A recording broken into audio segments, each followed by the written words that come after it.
obviously we haven't seen it yet. Are you essentially the Dana White of the UFC BJJ? Like you're the one that kind of the host and does the face-offs and everything. Like what's your role on the show?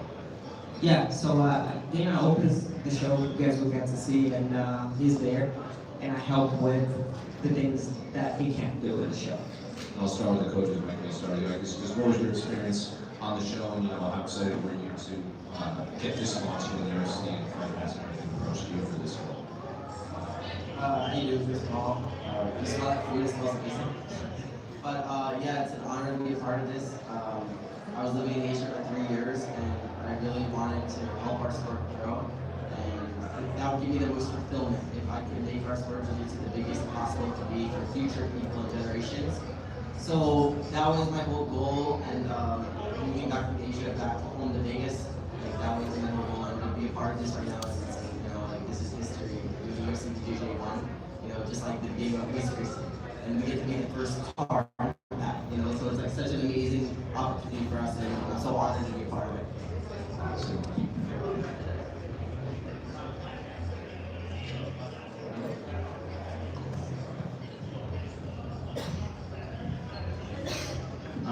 Good night, guys. And Claudia and the mic say everything. I'm so excited for this. It's my first time in UFC. I never see nothing about this. I'm so excited, guys. I'm so excited. All guys so excited. Having crazy match, awesome match, guys. Don't lose this. And one more for both of us. Mike, I started. Jiu-jitsu. Since this is the first season, I'm sure you've seen some of the competitors at various tournaments and competitions, whatever. So what was it like to be a coach of guys that you caught new from the jiu-jitsu scene or trained with or compete with? Yeah, for sure.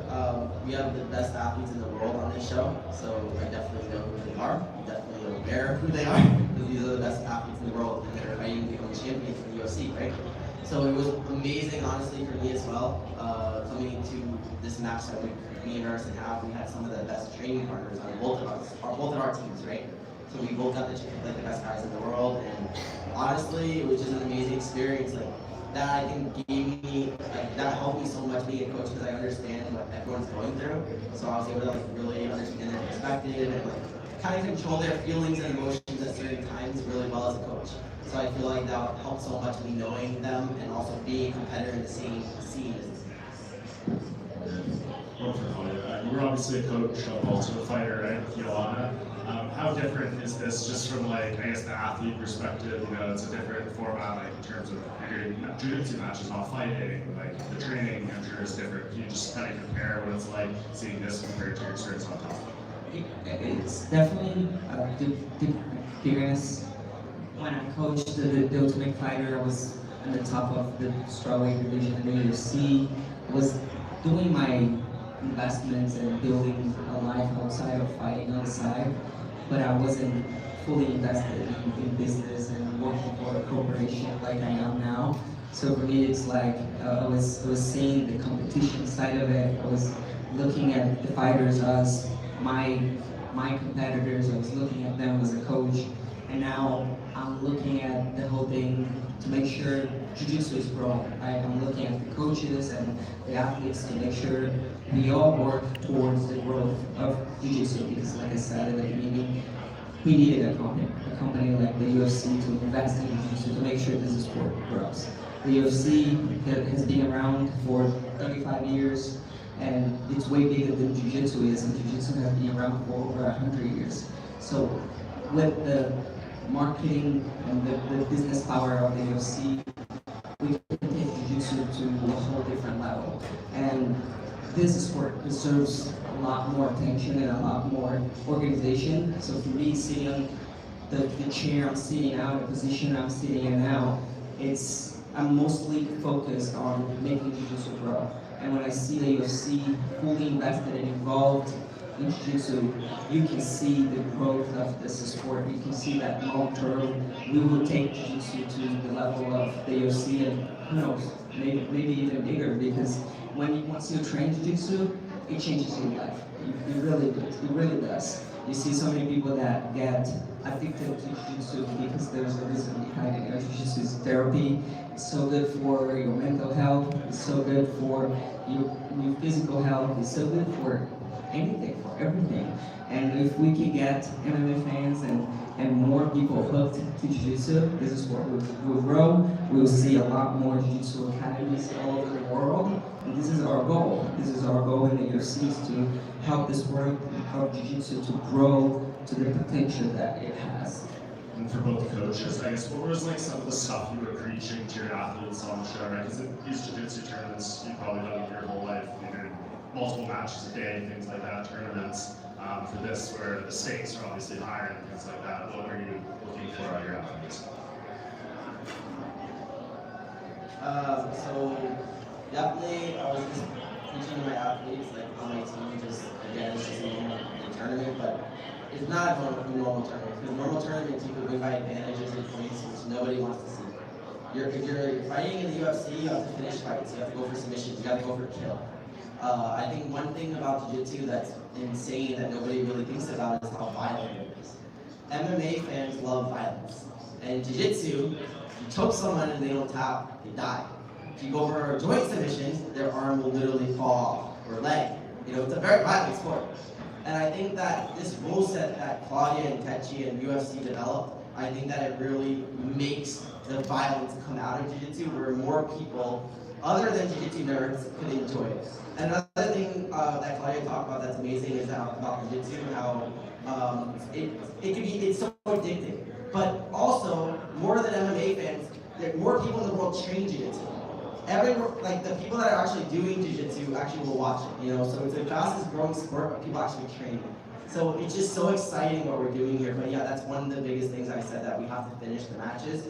Thinking about submissions and the finish instead of just trying to win by points or things like that. You can't do that here. It's just about the violence of jiu-jitsu. I think the UFC having amazing rules, because the more important is submission. The more important is submission. And I think I make a good job in the UFC. And I'm very happy. I'm very happy because after this, you just go to the other level. Guys, don't lose it. Watch.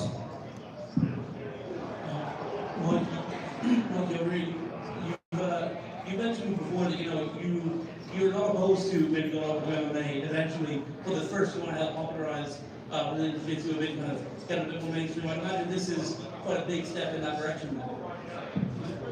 Yeah, absolutely. One day if my path makes me, I'll go to MMA, but right now God gave me this gift and path to do jiu-jitsu. I'm in New Jersey again. I grew up in New Jersey. When I was 4 years old, I started jiu-jitsu here in New Jersey. Then I ended up 24 years staying in this sport, traveling the world, ending up back in New Jersey, us doing this grappling program and being a part of UFC BJJ. So like it's so cool to be a part of that. And yeah, that will give me the most fulfillment right now. It's just helping our sport grow, where we have a steady, stable platform with like professional athletes that we could become, with drug testing, with not connections of, oh, I'm friends with this person, so I get to fight in this, and then another card will fall apart because some investor falls through. Like it's a circus right now in jiu-jitsu. We're creating an actual professional platform for people. So anyone that complains about that, they just don't have the best interest in mind for jiu-jitsu. Yeah, maybe they'll have money short term for like a year or two, and it'll fall apart from their investor losing money, and then it'll just go again to the next one, right? So I just want us to have a stable platform, professional, which we're doing with jiu-jitsu right now, which Claudia and Techi are doing an amazing job, and I'm just so grateful to be part of it. For sure. I suppose when guys like call you out and stuff like for these MMA fights and all that, do you ever train? Like, do you ever work on the striking or anything like that, or are you fully laser focused on the jiu-jitsu side of things? I love Muay Thai. I started actually doing Muay Thai as a kid in New Jersey. I did Muay Thai and Jiu-Jitsu, and then I lived in Thailand and Singapore for 3 years training Muay Thai. So I have some Muay Thai experience. I definitely have amazing people that would help me if I wanted to go to MMA, like Gilbert Burns, my best friend Martin, who's a Muay Thai world champion, Gray Moreno, I train with a lot. So I have so many people that would help me if I ever wanted to make that transition. But again, right now, my focus is just us making this sport the biggest possible, and creating this platform for other people. That's what gives me the most fulfillment at the moment. Here, over here. My first question is for Mikey. Mikey, how does it feel knowing you've become such a huge part of Jiu-Jitsu history and helped shape the modern game? It's just insane, you know, like I said before to him, that I started here in New Jersey, and getting interviewed by you guys here is just so amazing. It's like UFC 1 with Royce Gracie, right? Like, that was the beginning of UFC, and now we're doing that again, you know? So I just know, looking back, I'll be really happy with what I've done with my life, you know? I already won in my life most of the titles I wanted, but now the biggest title in my mind is becoming a UFC champion. You know, I think that's going to be it's going to be the most prestigious title in Jiu-Jitsu. You know, there were many titles before this, like World, ACC, like more amateur competitions. Now we actually have a professional platform, and this will be the professional thing that people will grow up wanting to do. And they'll actually have a stable career to do it. It won't just be like a circus like it is now. So to be helping shape that is all I can ask for in my life. That gives me so much fulfillment. My second question is for all of you guys.